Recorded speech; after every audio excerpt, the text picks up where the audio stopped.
Mengalaba. Oh. No bridge, yeah? No bridge. We're here in Sagaing region in the Valley of 1,000 Ponds. And today we're going to be reviewing Andrew WK's You're Not Alone. But first, let's jump into a pond, shall we? You're Not Alone is the first Andrew WK album in 9 years. 12 if you exclude the Lick My Love Pump inspired 55 Cadillac. I do.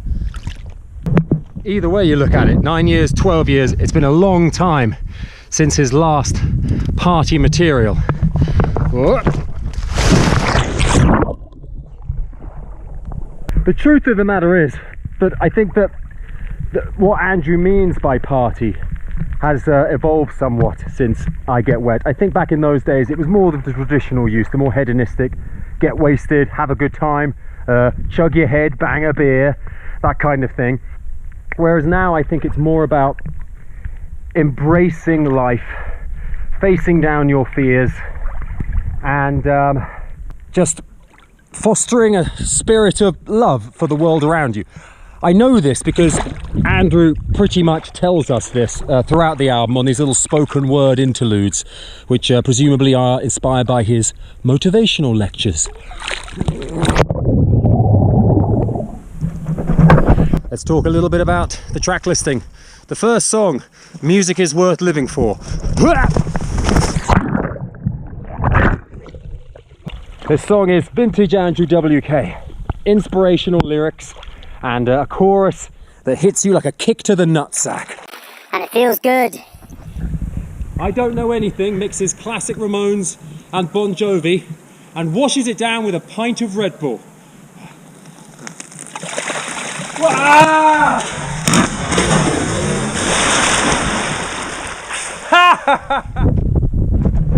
Give Up On You is the kind of pick me up off the floor power ballad which he's always been good at.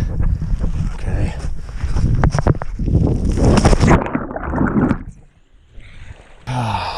Ooh.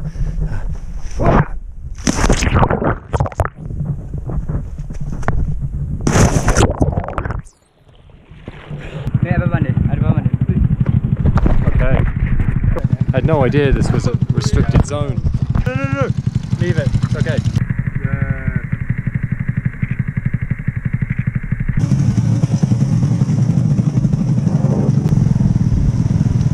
Yeah, again.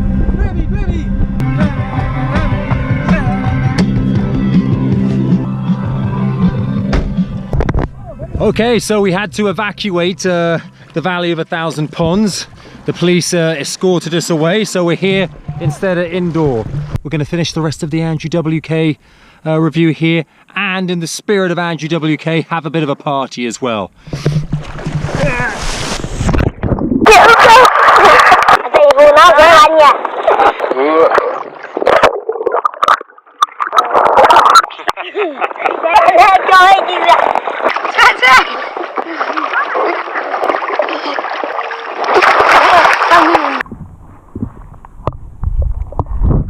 As I was listening to this album, I remembered something a friend said to me years ago, which was that Andrew WK would have been huge in the 80s.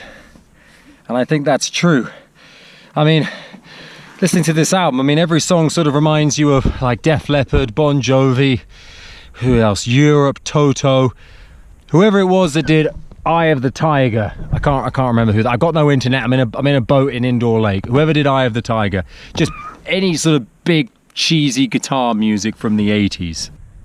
Mr. Zor! Mr. Zor! Okay, I'm okay. Are you okay? I'm fine. You okay? I am okay.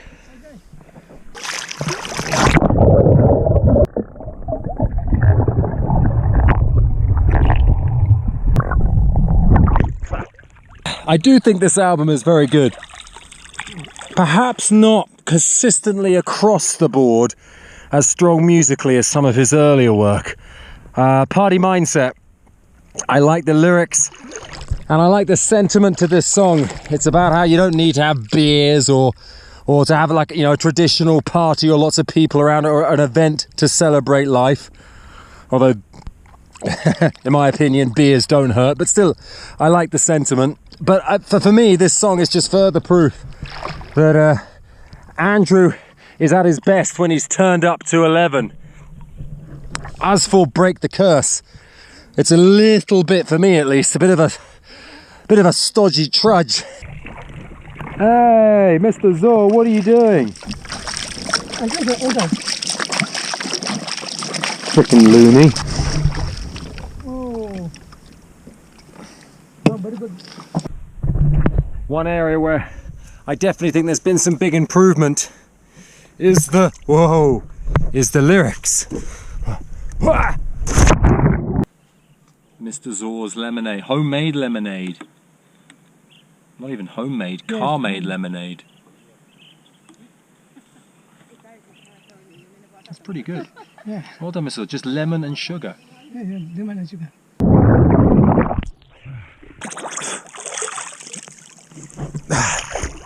On the early material, I did think sometimes, just occasionally, some of the lyrics jarred with the sort of positive, feel-good message that Andrew is trying to convey on tracks like Make Sex, Party Till You Puke, Ready to Die.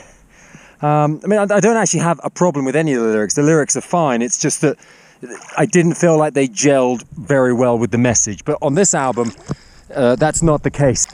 I mean, to be honest, I think at this stage, you're either on the Andrew WK party bus or you're not. And for those who are, which includes me,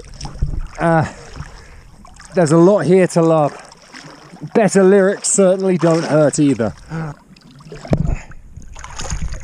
Oh God. So, while possibly not all of the music is quite as strong as some of his earlier work, the message has never been more potent.